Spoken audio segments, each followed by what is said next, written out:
ನಮಸ್ಕಾರ ಸ್ನೇಹಿತರೆ, ಗೃಹಲಕ್ಷ್ಮಿ ಯೋಜನೆಯ 22ನೇ ಕಂತಿನ ಹಣ ಏನೋ ಬಿಡುಗಡೆ ಆಗ್ತಾ ಇದೆ. ಹಾಗೆ 23ನೇ ಕಂತಿನ ಹಣ ಏನೋ ಬಿಡುಗಡೆ ಆಗ್ತಾ ಇದೆ. ಆದ್ರೆ ಇಂತಹ ಮಹಿಳೆಯರಿಗೆ ದುಡ್ಡು ಬರೋದಿಲ್ಲ ಅಂತ ಹೇಳ್ಬಿಟ್ಟು ಕಡಾಖಂಡಿತವಾಗಿ ಇಲ್ಲಿ ಲಕ್ಷ್ಮಿ ಹೆಬ್ಬಾಳ್ಕರ್ ಅವರು ಸ್ಪಷ್ಟನೆಯನ್ನ ಕೊಟ್ಟಿರ್ತಕ್ಕಂಥದ್ದು. ಎಲಿಜಿಬಲ್ ಇದ್ರೂ ಸಹಿತ ಇಂತಹ ಮಹಿಳೆಯರಿಗೆ ದುಡ್ಡು ಬರೋದಿಲ್ಲ. ಎಲಿಜಿಬಲ್ ಇಲ್ಲ ಅಂದ್ರೆ ಇದ್ದದ್ದೇ ಆದ್ರೆ ಅಥವಾ ಇಲ್ಲದ್ದೇ ಆದ್ರೆ ಬರೋದು ಬೇಡ. ಆದ್ರೆ ಎಲಿಜಿಬಲ್ ಇದ್ದಾರೆ, ದುಡ್ಡು ಇವ್ರಿಗೆ ಇದುವರೆಗೂ ಹೋಗಿದೆ, ಆದ್ರೆ ಇನ್ಮೇಲಿಂದ ದುಡ್ಡು ಬಿಡೋದಿಲ್ಲ, ದಿಢೀರನೆ ಬಂದಾಗತ್ತೆ ಅಂದ್ರೆ ಇದಕ್ಕೆ ಸಾಕಷ್ಟು ಇಂಪಾರ್ಟೆಂಟ್ ಕಾರಣಗಳಿದಾವೆ. ಸೊ ಆ ಎಲ್ಲ ಕಾರಣಗಳನ್ನ ನಿಮ್ ಮುಂದೆ ಇಡ್ತೀನಿ. ಸ್ವತಃ ಲಕ್ಷ್ಮಿ ಹೆಬ್ಬಾಳ್ಕರ್ ಅವರು ಕೊಟ್ಟಿರ್ತಕ್ಕಂತಹ ಕಾರಣಗಳು ಯಾಕೆ ನಿಮ್ಮ ಖಾತೆಗಳಿಗೆ ದುಡ್ಡು ಬರೋದಿಲ್ಲ, ಸುಮಾರು 2 ಲಕ್ಷಕ್ಕಿಂತ ಹೆಚ್ಚಿನ ಫಲಾನುಭವಿಗಳಿಗೆ ದುಡ್ಡು ಬರೋದಿಲ್ಲ ಅಂತ ಸ್ಪಷ್ಟನೆಯನ್ನ ಕೊಟ್ಟಿರ್ತಕ್ಕಂಥದ್ದು. ಹಾಗಾದ್ರೆ ಬನ್ನಿ ಎಲ್ಲ ವಿಷಯವನ್ನ ನಿಮ್ ಮುಂದೆ ಇಡುವಂತಹ ಪ್ರಯತ್ನ ಮಾಡ್ತೀನಿ. ಬಹಳ ಇಂಪಾರ್ಟೆಂಟ್ ಹಾಗೂ ಮುಖ್ಯವಾದ ಟಾಪಿಕ್. ಸೊ ವಿಡಿಯೋನ ಆದಷ್ಟು ಕೊನೆವರೆಗೂ ವಾಚ್ ಮಾಡಿ. ಚಾನಲ್ಗೆ ಸಬ್ಸ್ಕ್ರೈಬ್ ಮಾಡಿಲ್ಲ ಅಂದ್ರೆ ಸಬ್ಸ್ಕ್ರೈಬ್ ಮಾಡ್ಕೊಂಡು ನೋಟಿಫಿಕೇಶನ್ ಆಲ್ ಅಂತ ಸೆಟ್ ಮಾಡಿ. ಈಗ ನಾವು ನೇರವಾಗಿ ಟಾಪಿಕ್ ಬರೋಣ. ಸ್ನೇಹಿತರೆ, ಈ ಗೃಹಲಕ್ಷ್ಮಿ ಯೋಜನೆಯಲ್ಲಿ ಒಂದಲ್ಲ ಒಂದು ಕಂತು ಪೆಂಡಿಂಗ್ ಉಳಿತಾನೆ ಇದೆ. ಸೊ ಇದರ ಮೇರೆಗೆ ಮತ್ತೆ ಸಾಕಷ್ಟು ಗೃಹಲಕ್ಷ್ಮಿಯರನ್ನ ಹೊರಹಾಕ್ತಾ ಇದ್ದಾರೆ. ಸೊ ಅದಕ್ಕೆ ಬಲವಾದ ಕಾರಣಗಳು ಕೂಡ ಇದಾವೆ. ಯಾಕೆ ಈ ರೀತಿ ಸರ್ಕಾರ ಮಾಡತ್ತೆ, ಪ್ರತಿಯೊಂದು ಕಂತನ ಲೇಟ್ ಮಾಡತ್ತೆ, ಅದರಲ್ಲಿ ಮತ್ತೆ ಸಾಕಷ್ಟು ಮಹಿಳೆಯರನ್ನ ತೆಗೆಯತ್ತೆ, ಈಗೆಲ್ಲ ನೀವು ಅನ್ಕೊಳ್ಬಹುದು. ಇದಕ್ಕೆ ಮುಖ್ಯವಾದ ಕಾರಣಗಳಿದಾವೆ. ಅದನ್ನ ನೀವು ಕೇಳಿದ್ರೆ ನಿಮ್ಗೆ ಸರಿ ಅನ್ಸುತ್ತೆ. ಹೌದು, ಬನ್ನಿ ಹಾಗಾದ್ರೆ ಎಲ್ಲ ಕಾರಣಗಳನ್ನ ನಾವು ನೋಡ್ತಾ ಹೋಗೋಣ. ಮುಖ್ಯವಾಗಿ ನಿಮ್ಮ ರೇಷನ್ ಕಾರ್ಡ್ ಕೂಡ ರದ್ದಾಗತ್ತೆ ಇದರಲ್ಲಿ. ಅದೇ ರೀತಿಯಾಗಿ ಬರೀ ನಿಮ್ಗೆ ಗೃಹಲಕ್ಷ್ಮಿ ಅಷ್ಟೇ ಅಲ್ಲ, ಅಕ್ಕಿ ಸಿಗೋದಿಲ್ಲ, ರೇಷನ್ ಕಾರ್ಡ್ ಗೆ ಸಂಬಂಧಪಟ್ಟಂತಹ ಯಾವ ಯೋಜನೆಗಳು ಕೂಡ ಸಿಗೋದಿಲ್ಲ.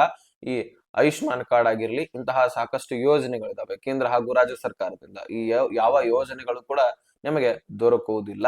ಸೊ ಹಾಗಾಗಿ ಟೋಟಲಿ ನಿಮ್ಮ ರೇಷನ್ ಕಾರ್ಡ್ ರದ್ದು ಆಗುವಂತಹ ಸಾಧ್ಯತೆ ಇದೆ. ಸೊ ಹಾಗಾದ್ರೆ ಬನ್ನಿ ಯಾವ ಯಾವ ರೂಲ್ಸ್ ಗಳನ್ನ ಇಟ್ಕೊಂಡು ರಾಜ್ಯ ಹಾಗೂ ಕೇಂದ್ರ ಸರ್ಕಾರ, ಮುಖ್ಯವಾಗಿ ರಾಜ್ಯ ಸರ್ಕಾರ ರದ್ದು ಮಾಡ್ತಾ ಇರುವಂತದ್ದು ಯಾವ ರೀತಿಯಾಗಿ ರೂಲ್ಸ್ ಗಳನ್ನ ಇಟ್ಕೊಂಡು ರದ್ದು ಮಾಡ್ತಾ ಇದೆ. ಇಲ್ಲಿ ಮುಖ್ಯವಾಗಿ ಈಗ ನಿಮ್ಮ ಮನೆ ಬಾಗಿಲಿಗೆ ಸರ್ವೆ ಕಾರ್ಯ ಕೂಡ ನಡೀತಾ ಇದೆ. ನಿಮ್ಮ ಗಮನದಲ್ಲಿ ಇರಬಹುದು ಅಥವಾ ಇಲ್ಲದೇ ಇರಬಹುದು, ಗಮನದಲ್ಲಿ ತರ್ತೀನಿ ಕೇಳಿ. ನಿಮ್ಮ ಮನೆ ಬಾಗಿಲಿಗೆ ಸ್ಟಿಕ್ಕರ್ ಅಂಟಿಸಿದ್ರೆ, UHID ನಂಬರ್ ಅಂಟಿಸಿದ್ದೆ ಆದ್ರೆ ಈಗ ಸರ್ವೆ ನಡೀತಾ ಇದೆ, ಗಣತಿಯ ಕಾರ್ಯ ನಡೀತಾ ಇದೆ. ಪ್ರತಿಯೊಂದು ಮನೆ ಬಾಗಿಲಿಗೆ ಹೋಗ್ತಾ ಇದ್ದಾರೆ, ಸರ್ವೆ ಮಾಡ್ತಾ ಇದ್ದಾರೆ, ನಿಮ್ಮ ಡಾಕ್ಯುಮೆಂಟ್ಸ್ ಗಳನ್ನ ನೋಡ್ತಾರೆ. ಏನಪ್ಪಾ, ration card, Aadhaar card, voter ID, ಈ ಡಾಕ್ಯುಮೆಂಟ್ಸ್ ಗಳನ್ನ ಚೆಕ್ ಮಾಡ್ಕೊಂಡು ಅಲ್ಲಿ ಏನೇನ್ ಡಾಕ್ಯುಮೆಂಟ್ಸ್ ಗಳಿದಾವೆ, ಯಾರ ಮನೆಯಲ್ಲಿ ಎಷ್ಟು ಜನಸಂಖ್ಯೆ ಇದೆ, ಎಷ್ಟು ಶಿಕ್ಷಣವನ್ನ ಕಲ್ತಿದ್ದೀರಿ, ಎಷ್ಟು ಗೌರ್ಮೆಂಟ್ ಜಾಬ್ ಇದೆ, ಸಾಮಾಜಿಕವಾಗಿ ಎಷ್ಟು ಬೆಳವಣಿಗೆ ಆಗಿದೆ, ಎಲ್ಲವನ್ನು ಕೂಡ ಅಲ್ಲಿ ಕಲೆಕ್ಟ್ ಮಾಡ್ಕೊಳ್ತಾರೆ. ಜಾತಿ ಧರ್ಮ ಯಾವುದು, ಎಲ್ಲ ವಿಷಯವನ್ನ ಕಲೆಕ್ಟ್ ಮಾಡ್ಕೊಳ್ತಾರೆ. ಅದರ ಜೊತೆಗೆ ನಿಮ್ಮ ಮನೆಯಲ್ಲಿ ಎಷ್ಟು ರೇಷನ್ಸ್ ಕಾರ್ಡ್ ಗಳಿದಾವೆ, ಎಷ್ಟು ಜನರಿದ್ದಾರೆ, ಅದೆಲ್ಲವೂ ಕೂಡ ಅವ್ರಿಗೆ ಗೊತ್ತಾಗತ್ತೆ. ಸೊ ಆ ಒಂದು ಇನ್ಫಾರ್ಮೇಶನ್ ಅನ್ನ ಆಹಾರ ಇಲಾಖೆ ಕಳಿಸ್ತಾರೆ. ಸೊ ಹೀಗೆ ನಿಮ್ಮ ಮನೆಯಲ್ಲಿ 1ರಿಂದ 2-3 ರೇಷನ್ ಕಾರ್ಡ್ಗಳಿದ್ರೆ, ಒಂದೇ ರೇಷನ್ ಕಾರ್ಡ್ ಇದ್ರೆ ಏನ್ ಪ್ರಾಬ್ಲಮ್ ಇಲ್ಲ, 2 ಅಥವಾ 3 ರೇಷನ್ ಕಾರ್ಡ್ ಇದ್ರೆ ಅದು ಅವ್ರಿಗೆ ಗೊತ್ತಾಗ್ಬಿಡುತ್ತೆ. ಹಾಗಾಗಿ ನಿಮ್ಮ ರೇಷನ್ ಕಾರ್ಡ್ ಅನ್ನ ರದ್ದು ಮಾಡ್ಲಿಕ್ಕೆ ಆಹಾರ ಇಲಾಖೆಗೆ ಸೂಚನೆ ಕೊಡ್ತಾರೆ. ಅವಾಗ ನಿಮ್ಮ ರೇಷನ್ ಕಾರ್ಡ್ ಅನ್ನ ರದ್ದು ಮಾಡಲಾಗ್ತದೆ. ಸೊ ಈ ಒಂದು ಇನ್ಫಾರ್ಮೇಶನ್ ಕೂಡ ಹೀಗೆ ಹೋಗಿ ನಿಮ್ಮ ರೇಷನ್ ಕಾರ್ಡ್ ರದ್ದಾಗತ್ತೆ. ನೀವು ಎಲಿಜಿಬಲ್ ಇರ್ತೀರಿ, ಬಡತನ ರೇಖೆಗಿಂತ ಕೆಳಗಡೆನೆ ಇರ್ತೀರಿ, BPL ಸಿಕ್ಕಿರತ್ತೆ ಅಥವಾ APL ಸಿಕ್ಕಿರತ್ತೆ. ಓಕೆ, ಆದ್ರೆ ನೀವು 2-3 ರೇಷನ್ ಕಾರ್ಡ್ ಗಳನ್ನ ಇಟ್ಕೊಂಡ್ರೆ ಸರ್ಕಾರಕ್ಕೆ ವಿರುದ್ಧ ಇದು. ಹೌದು, ಸರ್ಕಾರ 2,000 ಕೊಡೋದ್ರಲ್ಲಿ 6,000 ಕೊಡ್ಬೇಕಾಗತ್ತೆ. ಹೀಗಾಗಿ ಸರ್ಕಾರಕ್ಕೆ ಲಾಸ್ ಆಗತ್ತೆ. ಸೊ ಈ ಒಂದು ಕಾರಣಕ್ಕಾಗಿ ಸರ್ಕಾರ ಹೇಳ್ತಾ ಇದೆ, ಒಂದು ರೇಷನ್ ಕಾರ್ಡ್ ನಲ್ಲಿ ನಿಮ್ಮೆಲ್ಲರ ಹೆಸರನ್ನ ಸೇರ್ಪಡೆ ಮಾಡ್ಕೊಳ್ಳಿ. ಬೇರೆ ಬೇರೆ ರೇಷನ್ ಕಾರ್ಡ್ ಒಂದೇ ಮನೆಯಲ್ಲಿ ಇಟ್ಕೊಂಡು ಮಾಡ್ಕೊಂಡಿದ್ದೆ ಆದ್ರೆ ನಿಮ್ಮ ರೇಷನ್ ಕಾರ್ಡ್ ನಾವು ರದ್ದು ಮಾಡ್ತೀವಿ ಅಂತ ಎಚ್ಚರಿಕೆ ಕೊಡ್ತಾ ಇದೆ. ಇನ್ನು ಹೊಸದಾಗಿ ಈಗ ರೇಷನ್ ಕಾರ್ಡ್ ಅಂತೂ ಇರತ್ತೆ, BPL ಇರತ್ತೆ. ಓಕೆ, ಇಲ್ಲ ಅಂತಿಲ್ಲ. ನಿಮ್ಮ ಮನೆಯಲ್ಲಿ ದಿಢೀರನೆ ಯಾರಾದ್ರೂ ಗೌರ್ಮೆಂಟ್ ನೌಕರಿ ಆಗ್ಬಿಡುತ್ತೆ, ಅಂತವರದ್ದು BPL ದಿಂದ APL ಗೆ ಕನ್ವರ್ಟ್ ಮಾಡಲಾಗ್ತದೆ. ಅವ್ರಿಗೆ ಗೃಹಲಕ್ಷ್ಮಿ ಬರುತ್ತೆ, ರೇಷನ್ ಸಿಗತ್ತೆ. ಆದ್ರೆ BPL ಗೆ ಸಿಗ್ತಕ್ಕಂತಹ ಆದ್ಯತೆ APL ದವರಿಗೆ ಇರೋದಿಲ್ಲ. ಅಂದ್ರೆ ಈಗಾಗಲೇ ಕಡಿಮೆ ಬಡ್ಡಿಯಲ್ಲಿ ಸಾಲ ಕೊಡೋದಾಗಿರ್ಲಿ ಅಥವಾ ಸಾಲ ಮನ್ನಾ ಆಗೋದಾಗಿರ್ಲಿ, ಈಗ BPL ದವ್ರಿಗೆ ಮಾತ್ರ ನಾವು ಸಾಲ ಮನ್ನಾ ಮಾಡ್ತೀವಿ ಅಂತ ಹೇಳ್ಬಿಡತ್ತೆ ಸರ್ಕಾರ. ಹಾಗಾಗಿ APL ದವರಿಗೆ ಇದರಿಂದ ವಂಚನೆ ಆಗ್ಬಿಡುತ್ತೆ. ಹಾಗಾಗಿ BPL ದವರಿಗೆ ಹೆಚ್ಚಿನ ಆದ್ಯತೆ ಕೊಡುತ್ತೆ. ಬಡತನ ರೇಖೆಗಿಂತ ಕೆಳಗಡೆ ಇರ್ತಾರೆ. ಹಾಗಾಗಿ ಅವರಿಗೆ ಹೆಚ್ಚಿನ ಆದ್ಯತೆ ಇಲ್ಲಿ ಸರ್ಕಾರ BPL ದವರಿಗೆ ಕೊಡುತ್ತೆ. ಹಾಗಾಗಿ BPL ರೇಷನ್ ಕಾರ್ಡೇ ಬೇಕಂತ ಹೇಳ್ಬಿಟ್ಟು ಎಲ್ಲ ಕುಟುಂಬದವರು ಕೇಳ್ತಾ ಇರ್ತಾರೆ. ಇನ್ನು ಬಹಳಷ್ಟು ಜನರು ಏನ್ ಮಾಡ್ತಿರ್ತಾರೆ, ಕಾಳಸಂತೆಗಳಲ್ಲಿ ಅಕ್ಕಿ ಮಾರಾಟ ಮಾಡೋದು. ಅದರಲ್ಲಿ ಮಹಿಳೆಯರು ಏನ್ ಮಾಡ್ತಾರೆ, ಅಕ್ಕಿ ಸಿಕ್ಕಿದೆ, ಇಷ್ಟು ನಮಗ್ ಸಾಲತ್ತೆ ಅಂತ ಹೇಳ್ಬಿಟ್ಟು, ಯಾಕಂದ್ರೆ ಈಗ ರಾಜ್ಯ ಹಾಗೂ ಕೇಂದ್ರ ಸರ್ಕಾರದಿಂದ 5-5 ಕೆಜಿ ಬಂದು ಒಬ್ಬರಿಗೆ 10 ಕೆಜಿ ಸಿಗ್ತಾ ಇದೆ. ಮನೆಯಲ್ಲಿ ಒಂದ್ 5 ಜನ ಇರ್ತೀರಿ, ಅದರಲ್ಲಿ 30 ಕೆಜಿ ಅಕ್ಕಿ ನಿಮಗೆ ಸಾಕಾಗುತ್ತೆ ತಿಂಗಳಿಗೆ. ಮತ್ತೆ ಮತ್ತೊಂದ್ ತಿಂಗಳಲ್ಲಿ ಮತ್ತೆ 50 ಕೆಜಿ ಸಿಗತ್ತೆ, ಅವಾಗ ನಾವು ಪಡ್ಕೊಳ್ಳೋಣ ಅಂತ ಕೇಳ್ತೀರಿ. ಸೊ 20 ಕೆಜಿ ಅಕ್ಕಿಯನ್ನ ಮಾರಾಟ ಮಾಡ್ತೀರಿ. ಹಾಗಾಗಿ ನೀವು ಕಾಳಸಂತೆಗಳಲ್ಲಿ ಅಕ್ಕಿ ಮಾರಾಟ ಮಾಡೋದ್ರಿಂದ ಈ ಅಕ್ಕಿ ಯಾವುದು ರೇಷನ್ದು ಅಥವಾ ಇಲ್ಲ ಅಂತ ಅನ್ನೋದು ಗೊತ್ತಾಗ್ಬಿಡತ್ತೆ ಸರ್ಕಾರಕ್ಕೆ. ಹಾಗಾಗಿ ಸರ್ಕಾರಕ್ಕೆ ಇನ್ಫಾರ್ಮೇಶನ್ ಹೋದ ತಕ್ಷಣ ಯಾರು ಮಾರಾಟ ಮಾಡ್ತಿದ್ದಾರೆ, ಯಾವ ಪ್ರದೇಶದಲ್ಲಿ ಹೆಚ್ಚಾಗಿ ಮಾರಾಟ ಆಗ್ತಿದಾವೆ ಅಲ್ಲಿ ಹೋಗಿ ಲಕ್ಷ್ಯ ಕೊಡ್ತಾರೆ. ಸೊ ಅಲ್ಲಿ ಕೂಡ ಅದ್ರ ಬಗ್ಗೆ ಒಂದು ಸ್ವಲ್ಪ ಕಲೆಕ್ಟ್ ಮಾಡ್ಕೊಳ್ತಾರೆ ಮಾಹಿತಿ, ಅಂತವರನ್ನು ಕೂಡ ರದ್ದು ಮಾಡಲಾಗ್ತದೆ. ಯಾಕಂದ್ರೆ ಸರ್ಕಾರ ನಿಮ್ಗೆ ಯೂಸ್ ಇದೆ, ನೀವು ಉಪಯೋಗ ಮಾಡ್ಕೊಳ್ಳಿ, ನೀವು ತಿನ್ಬೇಕು ಅಂತ ಹೇಳ್ಬಿಟ್ಟು ಸರ್ಕಾರ ನಿಮ್ಗೆ ಕೊಡತ್ತೆ, ಆದ್ರೆ ನೀವು ಮಾರಾಟ ಮಾಡ್ಕೊಳ್ತೀರಿ. ಹಾಗಾಗಿ ಸರ್ಕಾರ ಒಂದು ಎಚ್ಚರಿಕೆಯನ್ನ ಕೊಟ್ಟಿದೆ ನಿಮಗೆ. ಸೊ ಅದೇ ರೀತಿಯಾಗಿ ಹೊಸ ಹೊಸ ವ್ಯಾಪಾರಗಳನ್ನ ಸೃಷ್ಟಿ ಮಾಡ್ಕೊಳ್ತೀರಿ, GST ಪೇಯರ್ ಆಗ್ಬಿಡ್ತೀರಿ. ಹೌದು, ದಿಢೀರನೆ ನಿಮ್ಮ ಒಂದು ಬಿಸಿನೆಸ್ ಅಲ್ಲಿ ಲಾಭ ಕಾಣ್ತಾ ಇದ್ರೆ, ನಿಮ್ಮ ಬೆಳವಣಿಗೆ ಆಗಿದ್ರೆ, ಅಂದ್ರೆ BPL ದಿಂದ APL ಗೆ ಕನ್ವರ್ಟ್ ಮಾಡ್ತಾರೆ ಅಥವಾ ಟೋಟಲಿ ರದ್ದೇ ಮಾಡ್ತಾರೆ. ಯಾಕಂದ್ರೆ BPL ದವರು ನೀವು ವ್ಯವಹಾರವನ್ನ ಮಾಡ್ಕೊಂಡು, ವ್ಯಾಪಾರವನ್ನ ಮಾಡ್ಕೊಂಡು, ಬೆಳವಣಿಗೆಯನ್ನ ಮಾಡ್ಕೊಂಡಿರ್ತೀರಿ. ಯಾಕಂದ್ರೆ ಎಲ್ಲಿರ್ತೀವೋ ಅಲ್ಲೇ ಇರ್ಲಿಕ್ಕೆ ಸಾಧ್ಯ ಇಲ್ಲ. ನಮ್ಮ ಬೆಳವಣಿಗೆ ಆಗ್ಬೇಕಂತಾನೆ ನಾವು ಕೂಡ ಕಷ್ಟ ಪಡ್ತಿರ್ತೀವಿ.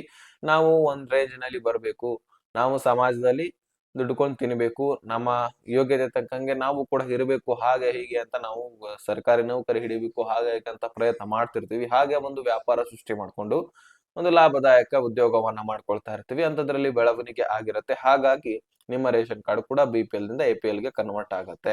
ಅದರಲ್ಲಿ ಏನ್ ಗೃಹಲಕ್ಷ್ಮಿ ಬರತ್ತೆ, ಡಿಫ್ರೆನ್ಸ್ ಗೊತ್ತಿದೆ ಅಲ್ಲ, ಆಗ್ಲೇ ಹೇಳಿದೀನಿ, ಮತ್ತೆ ರಿಪೀಟ್ ಮಾಡೋದು ಬೇಡ. ಇನ್ನು ಸಾಕಷ್ಟು ಜನ ಮನೆಯನ್ನು ಇರೋದಿಲ್ಲ, ಮನೆಯನ್ನು ಕಟ್ಸ್ಕೊಳ್ತಾ ಇರ್ತೀರಿ. ಇನ್ನು 4 ವೀಲರ್ ವಾಹನ ಬೇಕಂತ ಹೇಳ್ಬಿಟ್ಟು 4 ವೀಲರ್ ವಾಹನಗಳನ್ನ ಕೂಡ ಖರೀದಿ ಮಾಡ್ತಿರ್ತೀರಿ.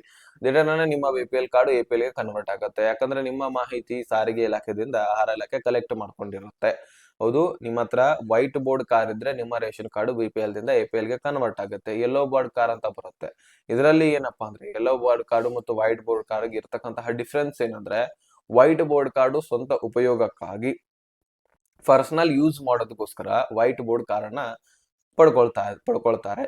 ಇನ್ನು ಯೆಲ್ಲೋ ಬೋರ್ಡ್ ಕಾರ್ ಅಂದ್ರೆ ನಮ್ಮ ಉದ್ಯೋಗಕ್ಕಾಗಿ, ದಿನನಿತ್ಯ ಅದರ ಮೇಲೆನೆ ನಾನು ಉದ್ಯೋಗ ಮಾಡ್ಕೊಂಡು ನಮ್ಮ ಸಂಸಾರವನ್ನ ನಡೆಸ್ತಾ ಇರ್ತೀನಿ. ಅಂದ್ರೆ ಬಾಡಿಗೆ ಕೆಲಸವನ್ನ ಮಾಡ್ಕೊಂಡು, ಉದ್ಯೋಗವನ್ನ ಮಾಡ್ಕೊಂಡು ನಮ್ಮ ಸಂಸಾರವನ್ನ ನಡೆಸ್ತಾ ಇರ್ತೀವಿ. ಹಾಗಾಗಿ ಅದಕ್ಕೆ ಯೆಲ್ಲೋ ಬೋರ್ಡ್ ಕಾರ್ ಅಂತ ಕರೀತಾರೆ. ಅದನ್ನ ಲೋನ್ ಮುಖಾಂತರ ಕೂಡ ಸಾಕಷ್ಟು ಜನ ಪಡ್ಕೊಂಡಿರ್ತಾರೆ. ಆಲ್ಮೋಸ್ಟ್ ತೆಗೆದುಕೊಂಡವರು ಲೋನ್ ಮುಖಾಂತರ ಪಡ್ಕೊಂಡಿರ್ತಾರೆ. ಹಾಗಾಗಿ ಈ ಯೆಲ್ಲೋ ಬೋರ್ಡ್ ಕಾರು ಯಾರ ಹತ್ರ ಇದೆ, ಅವ್ರದ್ದು ರೇಷನ್ ಕಾರ್ಡ್ ಅಂತೂ ರದ್ದಾಗೋದಿಲ್ಲ ಅಥವಾ APL ಗೆ ಕೂಡ ಕನ್ವರ್ಟ್ ಆಗೋದಿಲ್ಲ. ವೈಟ್ ಬೋರ್ಡ್ ಕಾರ್ ಇದ್ದವ್ರದ್ದು APL ಗೆ ಕನ್ವರ್ಟ್ ಆಗುತ್ತೆ ಅಥವಾ ರದ್ದು ಆಗುತ್ತೆ. ತಿಳಿತಾ? ಸೊ ಈ ರೀತಿ ಡಿಫ್ರೆನ್ಸ್ ಗಳಿರ್ತವೆ. ಮತ್ತೆ ನೀವು ಎಲಿಜಿಬಲ್ ಇರ್ತೀರಿ, ನಿಮ್ಮ ಬೆಳವಣಿಗೆ ಆಗಿರುತ್ತೆ, ಹೀಗಾಗಿ ನಿಮ್ಮ ರೇಷನ್ ಕಾರ್ಡ್ ರದ್ದಾಗುತ್ತೆ. ನಿಮ್ಗೆ ಗೊತ್ತೇ ಆಗೋದಿಲ್ಲ ನಮ್ದು ಯಾಕೆ ರದ್ದಾಗಿದೆ ಅಂದ್ರೆ ಏನು, ಅದಕ್ಕೆ ರೂಲ್ಸ್ ಇರುತ್ತೆ. ಹಾಗಾಗಿ ಆ ಒಂದು ರೂಲ್ಸ್ ಗಳನ್ನ ಮುಟ್ಕೊಂಡು ನಿಮ್ಮ ರೇಷನ್ ಕಾರ್ಡ್ ಗಳನ್ನ ರದ್ದು ಮಾಡುವಂತದ್ದು ಅಥವಾ APL ಗೆ ಕನ್ವರ್ಟ್ ಮಾಡ್ತಕ್ಕಂಥದ್ದು. ಈಗಾಗಲೇ ಲಕ್ಷಾಂತರ ರೇಷನ್ ಕಾರ್ಡ್ಗಳು APL ಗೆ ಕನ್ವರ್ಟ್ ಆಗಿದೆ, ಲಕ್ಷಾಂತರ ರೇಷನ್ ಕಾರ್ಡ್ಗಳು ರದ್ದಾಗಿದೆ. ಹಾಗೆ ಈಗ ಹೊಲ ಗದ್ದೆಗಳನ್ನ ಕೂಡ ಖರೀದಿ ಮಾಡ್ತೀರಿ. ಈಗ ಒಬ್ಬ ವ್ಯಕ್ತಿ ಇದಾನಂದ್ರೆ ಹಾಗೆ ಜೀವನದಲ್ಲಿ ಹೋಗೋದಿಲ್ಲ, ಏನಾದ್ರೂ ಒಂದು ಬೆಳವಣಿಗೆ ಮಾಡ್ಕೊಂಡೇ ಹೋಗಿರ್ತಾನೆ. ದುಡಿಮೆಗಳನ್ನ ಮಾಡ್ಕೊಂಡು ಹಣಗಳನ್ನ ಗಳಿಸಿ ಏನಾದ್ರೂ ಖರೀದಿ ಮಾಡಿ, ನಮ್ಮ ಮಕ್ಕಳಿಗೆ ಬೇಕು, ಮೊಮ್ಮಕ್ಕಳಿಗೆ ಬೇಕು, ಹೀಗೆ ಒಂದು ಸಂಸಾರದ ಬೆಳವಣಿಗೆಯನ್ನ ಮಾಡ್ಕೊಂಡು ಹೋಗಿರ್ತಾನೆ. ಹಾಗಾಗಿ ಎಲ್ಲರದು ಕೂಡ ಬೆಳವಣಿಗೆ ಆಗ್ಲಿಕ್ಕೆ ನೋಡ್ತಿರ್ತಾರೆ. ಎಲ್ಲರೂ ಪ್ರಯತ್ನ ಮಾಡೋದು ಅದಕ್ಕೆ, ಮತ್ತೇನಿಲ್ಲ. ಸೊ ಒಂದು ಹೊತ್ತು ಊಟ ನಾವು ಕುತ್ಕೊಂಡ್ ತಿನ್ಬೇಕು ಅನ್ನೋದೇ ಎಲ್ಲರ ಇಚ್ಛೆ ಆಗಿರುತ್ತೆ. ಹಾಗಾಗಿ ಬೆಳವಣಿಗೆ ಆದ ತಕ್ಷಣ ಈ ರೇಷನ್ ಕಾರ್ಡ್ಗಳು ಬದಲಾವಣೆ ಆಗೋದು ಕೂಡ, ನಮ್ಮ ಇರ್ತಕ್ಕಂತಹ ಪರಿಸ್ಥಿತಿ ಹೇಗೆ ಬದಲಾವಣೆ ಆಗಿರುತ್ತೆ, ಹಾಗೆ ರೇಷನ್ ಕಾರ್ಡ್ಗಳು ಕೂಡ ಬದಲಾವಣೆ ಆಗುವಂತದ್ದು. ಇದು ನಿಮ್ಮೆಲ್ಲರ ಗಮನದಲ್ಲಿರ್ಲಿ. ಸೊ ಇಂತಹ ರೂಲ್ಸ್ ಗಳನ್ನ ಇಟ್ಕೊಂಡು ರೇಷನ್ ಕಾರ್ಡ್ಗಳು ರದ್ದಾಗ್ತವೆ. ಅದರಲ್ಲಿ ಮುಖ್ಯವಾಗಿ GST ಫೇರ್ಸ್ ಮತ್ತೆ ಸಿಕ್ಕಿದ್ದಾರೆ, ಅಂತವರದೆಲ್ಲರದು ಕೂಡ ರದ್ದು ಮಾಡಿದಾರಂತೆ. ಸೊ ಈ ಒಂದು ವಿಷಯವನ್ನ ನಿಮ್ ಮುಂದೆ ಇಟ್ಟಿದ್ದೀನಿ. ಅರ್ಥ ಆಗಿದ್ರೆ ನೆಕ್ಸ್ಟ್ ಮಾಹಿತಿ ಹಂಚ್ಕೋಣ. ಅಲ್ಲಿ ತನಕ ಬಾಯ್, ಬಿಡಿ ಫ್ರೆಂಡ್ಸ್.